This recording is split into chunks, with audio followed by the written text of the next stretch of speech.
Amadas consiervas, gracias al Señor por este día, por darnos la oportunidad de estar todas juntas en este evento organizado por el CDN. Y estamos confiadas en que nuestro amado Dios traerá a nuestras vidas de su palabra todo lo que nuestros corazones están necesitando en este tiempo tan especial, tan particular para nuestras vidas. El dilema del ser y hacer está basado en la vida tan conocida de María y Marta en Lucas 10 del 38 al 41. Y lo he titulado como dilema porque realmente muchas veces se presenta esta situación o este enfoque en nuestras vidas, como dice en el griego, dos premisas, la premisa del ser y la premisa del hacer. Proposiciones contrarias, disyuntivas para demostrar lo que se quiere probar. Sinónimo, duda. Y muchas veces atravesamos por momentos de duda, momentos de desconcierto. ¿Dónde me enfoco? ¿Hacia qué me enfoco? Y prácticamente hay algunas razones, las cuales los voy a mencionar muy brevemente. Una de ellas es nuestra personalidad. Definitivamente hay una tendencia natural de cada una de nosotras en la cual nos vamos a enfocarnos hacia una u otra. Lo desarrollaremos a continuación. En segundo lugar, son las etapas de la vida. Las etapas que está marcada, si somos casadas, por la vida de nuestra familia, pero también por el ministerio, ¿no es cierto? Pero también ellas nos van a decir cuáles son nuestras responsabilidades en base a ellas.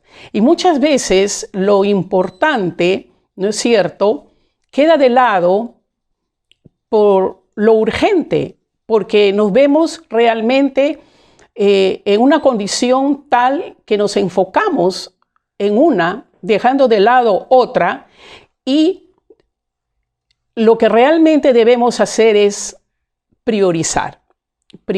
Bueno, estas cuatro cosas prácticamente son marcatorias. Vamos en primer lugar a ver el camino del ser, ¿no es cierto? En somos, lo que somos, representado por María. Y vamos a ver el enfoque interno. Este enfoque interno tiene que ver con un enfoque intrapersonal, por eso es interno. Y este enfoque del ser es la que nos va a llevar a ser personas con una tendencia muy grande a ser meditativas, a meditar, a ser subjetivas, muy subjetivas, ¿no es cierto?, en nuestras evaluaciones y decisiones, justamente para evaluar situaciones. Vamos a ser personas que no le tenemos miedo a la soledad, al contrario, vamos a disfrutar de ellas, podemos disfrutar. Y disfrutamos de ellas porque realmente nos da la oportunidad de ser personas reflexivas. ¿Reflexivas para qué? Mayormente para tener un crecimiento personal. Todas estas características enfocadas en la parte intrapersonal son las que podríamos decir de alguna manera tenía María, ¿no es cierto? Y vamos a ver en su enfoque espiritual cómo todo este conjunto de su personalidad, de la cual quizás tú puedes haber sentido ya identificada, lo vemos reflejado en Lucas 10:39, cuando dice la palabra, su hermana María se sentó a los pies de Jesús a escuchar sus enseñanzas. Y quiero resaltar dos cosas, o mejor dicho, cuatro cosas que hacen realmente el que esas enseñanzas de la palabra de Dios puedan llegar a lo más profundo de nuestro ser. En primer lugar, cuando dice sentarse, sentarse tiene que hablar con quietud, la disposición que tenemos cada una de nosotras para hacer un espacio de quietud. ¿Pero para qué? De quietud para poder aprender las enseñanzas de Jesús. Y no es simplemente tener un tiempito rapidito para decir, sí, ya cumplí, hice mi devocional. Acá el énfasis es escuchar. Y escuchar para aprender sus enseñanzas, la palabra, tiene que ver con meditar. Meditar para poder entender y para poder reflexionar, para que la palabra que la cual nosotros estamos teniendo con el Señor no se quede en un concepto, no se quede en teoría o no se quede para enseñar a otros, sino realmente como una reflexión personal para nuestras vidas. Y eso se puede lograr cuando nosotros lo llevamos a esa meditación para orar, cuando tenemos ese diálogo con el Señor, con Jesús, de tal manera que lo que hemos aprendido podemos realmente pasar a poder priorizar. ¿Qué vamos a priorizar? Y priorizar es escoger. Nadie va a priorizar por ti. Eres tú quien decide, eres tú quien escoge. Y eso es lo que justamente sucedió con María, en lo que Jesús le dice, hay una sola cosa que vale la pena preocuparse, ocuparse. María la ha descubierto y nadie la quitará. Es interesante porque Jesús está haciendo aquí un énfasis. Es el énfasis de lo que es lo más importante en la vida, la médula, la estructura de tu vida espiritual, emocional, de la cual debe girar todo. Pero dice descubrir. Descubrir no viene al azar. Para descubrir necesitas investigar, meditar, sentarse. Implica también esfuerzo. Nadie de los que descubrieron algo lo descubrieron al azar. Se prepararon. De igual manera, nosotros descubrimos y lo que tú descubres va a estar en tu corazón y nadie te puede quitar. Lo que está en tu corazón, porque has hecho todo este ejercicio espiritual, quedará para siempre en tu corazón. Pasemos ahora a otro aspecto muy importante en la vida de María. El enfoque de ella ante el dolor y ante el sufrimiento. Y acá hay una característica muy particular de ella, que también seguramente muchas nos podemos sentir identificadas, y es el ensimismamiento y las lágrimas. Esa va a ser la tendencia de esas personas cuyo enfoque es intrapersonal. Dice la palabra en Lucas 11:20, pero María se quedó en casa. ¿Cuándo se quedó en casa? Se quedó en casa acerca de la muerte de su hermano Lázaro. Y realmente ella recibe el consuelo de Jesús cuando ella es llamada por Jesús y ella va al encuentro de Jesús. Entonces, lo que dice la palabra del Señor es que Jesús entonces, al verla, se estremeció en su espíritu y se conmovió. Realmente parecería como que estas personas que tienden a eso, a ensimismarse, a llorar y realmente a quedarse con ese dolor, son las personas donde realmente necesitamos de una manera especial el consuelo del Señor y que realmente vamos a recibir a través de su palabra, a través de diferentes medios, ese consuelo para aliviar nuestro dolor, que seguramente lo hemos recibido a lo largo de todo este tiempo de la pandemia, con noticias muy tristes, muy dolorosas, viendo todo, realmente hemos podido recibir el consuelo de nuestro Señor. Pero vamos ahora al segundo aspecto de nuestro tema, que tiene que ver con el camino del hacer. El camino del hacer que está identificado por la acción, representado por Marta. Y Marta vamos a ver que tiene un enfoque externo, ya no interno, sino externo. Es lo que se llama el enfoque el enfoque interpersonal. Es decir, la persona va a tener una tendencia a liderar. Marta era una líder, quizás porque era la mayor, era líder. Es una persona que va a crear vínculos, ¿no es cierto? Es una persona que va a gustar de trabajar en equipos. Es una persona que va a influenciar con su persona. Es una persona que va a motivar de una manera muy natural, muy fácil, pero también es una persona que va a tener una tendencia a una interacción social muy marcada.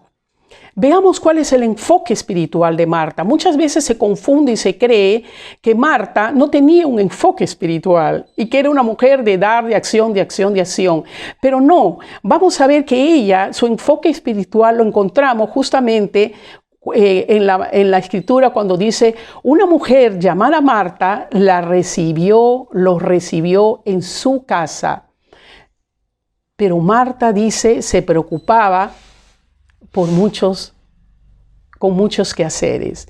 Y este enfoque de ella es un enfoque hacia afuera, es un enfoque de amar a otros, de preocuparse. Vemos en ella la hospitalidad, no solamente para Jesús, sino para sus discípulos. Sensibilidad al cansancio de que tenían ellos en ese momento, el esfuerzo, el sacrificio. Son personas que parecen incansables, que nunca realmente se cansan, pero vamos a ver que sí están cansadas porque ella le expresa a Jesús su cansancio. Y justamente es ahí donde Jesús le enseña a ella que cómo cuando realmente priorizamos en el dar, podemos llegar al afán, a la turbación, como está en Lucas 10:40, cuando dice, afanada y turbada estás con muchas cosas. ¿Por qué? Porque ella había caído, como muchos de nosotras podemos estar cayendo en esta etapa tan difícil, a un servicio sin límites. ¿No es cierto? Servicios sin límites porque nuestra familia, especialmente los que tienen hijos pequeños, realmente estamos esforzándonos por dar para ellos, pero también para el ministerio. Y no lo estamos poniendo límites. Y eso nos puede llevar a prioridades distorsionadas porque nos aturdimos, nos confundimos. Pero también puede ser que nuestra identidad está en el hacer, es decir, nos sentimos valiosas, nos sentimos importantes cuando estamos haciendo. Y cuando no hacemos, cuando no estamos haciendo, realmente sentimos que valemos poco o menos. Porque hemos puesto nuestra identidad realmente en el hacer, cuando hago en función a otros. Pero también esto nos puede llevar, como dice ahí en la diapositiva, al estrés tóxico, el estrés tóxico de ansiedad y de agotamiento. Seguramente ustedes se han sentido, igual como yo, en algún momento muy agotadas, porque realmente todo se ha concentrado en un solo lugar. En nuestra casa. En nuestra casa estamos sirviendo a nuestro esposo, a nuestros hijos, pero también estamos ministrando y podemos estar cayendo realmente en el estrés, en la ansiedad. ¿Cuál fue el enfoque en cuanto al dolor y el sufrimiento de Marta? Acá hay mucho que aprender. El enfoque en el dolor y en el sufrimiento a través de María realmente tiene mucha riqueza que a veces no nos hemos dado cuenta porque la hemos catalogado como una mujer afanada, como una mujer turbada. Y realmente dice la palabra del Señor que cuando María se enteró que Jesús estaba por llegar, estamos hablando cuando murió su hermano Lázaro, dice, salió ese encuentro en Juan 11:20, y ella le dice, Señor, si tan solo hubieras estado aquí, mi hermano no habría muerto. Pero aún ahora yo sé que Dios te dará todo lo que le pidas. Es interesante porque Marta repite lo mismo que le dice María a Jesús. Pero María, como estaba ensimismada, se queda y le dice, si hubieras estado aquí, mi hermano no hubiera muerto, lo reclama. Pero Marta, diferente de María, agrega un aspecto importantísimo cuando dice, yo sé que Dios te dará todo lo que le pidas. Es decir, su personalidad le permite creer que había algo más, algo más, es decir, que esta es una mujer que tenía realmente fe en el Señor para que, en cuanto al dolor y el sufrimiento que ella estaba experimentando. La respuesta que Jesús le da es realmente hermosa, especialmente en estos tiempos donde hemos perdido quizás a un ser querido. Yo perdí a mi hermana hace un poquito más de un mes. Y estoy segura que ustedes también, gracias a Dios, con el Señor. Jesús le dice, yo soy la resurrección y la vida. El que cree en mí vivirá aún después de haber muerto. Todo el que vive en mí y cree en mí jamás morirá. ¿Lo crees, Marta? Sí, Señor. Siempre he creído que tú eres el Mesías, el Hijo de Dios, el que ha venido de Dios al mundo. Juan 11, 26 y 27. Pero miren cómo tiene Marta esa iniciativa. Ella tiene una iniciativa de buscar a Jesús. Qué diferente a su hermana. Ella va y lo busca. Y tiene un diálogo sincero. Un diálogo donde también le dice a Jesús, si hubieras estado, pero yo creo, yo tengo la fe de que realmente tú puedes obrar. Y vemos que ella tenía una fe profunda, pero es una fe que se va a fortalecer. Se fortalece porque le da esta gran lección realmente de que ella podía, y todos los que creemos en Jesucristo, podemos realmente tener vida eterna. Jesús respondió a Marta las preguntas que tenía frente al dolor. Y el Señor nos va a ir respondiendo y nos responde con su palabra todas esas preguntas e inquietudes que hemos hecho ante el Señor cuando decimos, Señor, no entiendo por qué estas cosas y tantas otras preguntas, pero son preguntas que no se quedan en el vacío. Son preguntas que tienen respuestas como la que Jesús le dio a Marta y son preguntas que fortalecen nuestra fe. Y este es un tiempo especial para que nuestra fe se fortalezca de parte de Dios. Pero vayamos ahora al tercero, que es el mejor camino. Es el camino de la convergencia, es decir, cuando el ser y el hacer se hacen uno. Y eso es lo que el Señor quiere, que no estemos peleando entre uno y otra cosa, sino que sencillamente las dos caminos converjan en un solo camino.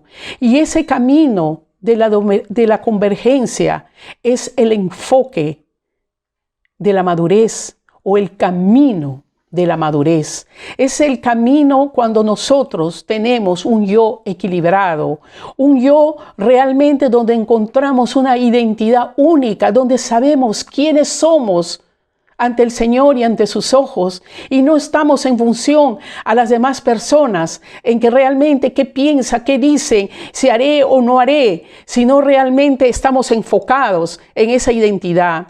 Esa fe sólida que se fortalece realmente, como decíamos, cuando encontramos las respuestas y le preguntamos si Dios nos ayuda y nos aumenta.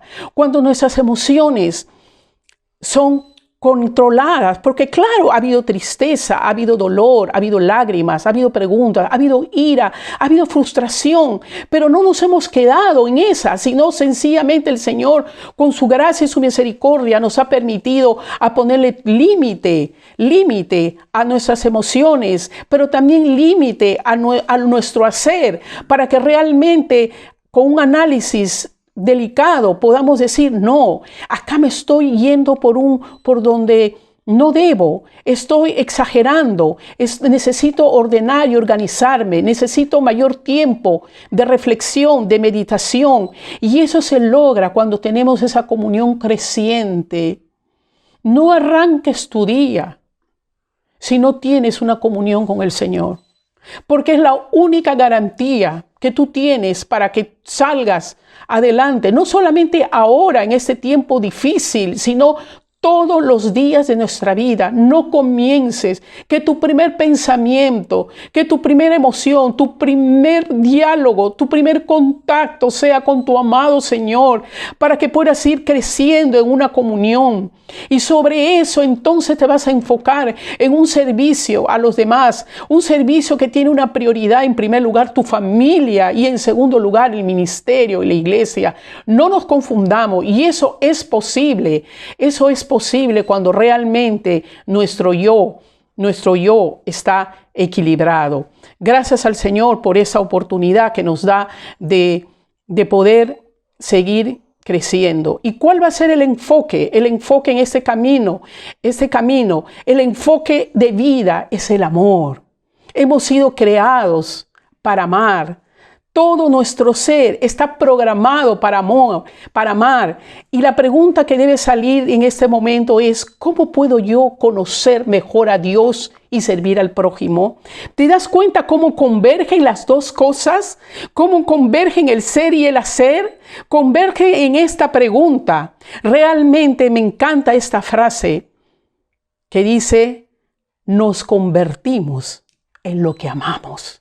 Y cuando Jesús dijo que simplemente nuestra vida se sintetizaba en amar a Dios y el amar al prójimo, nosotros no le hemos creído, perdónenme cuando digo no le hemos creído, es que cuando no le hemos puesto el peso y el equilibrio que nosotros necesitamos.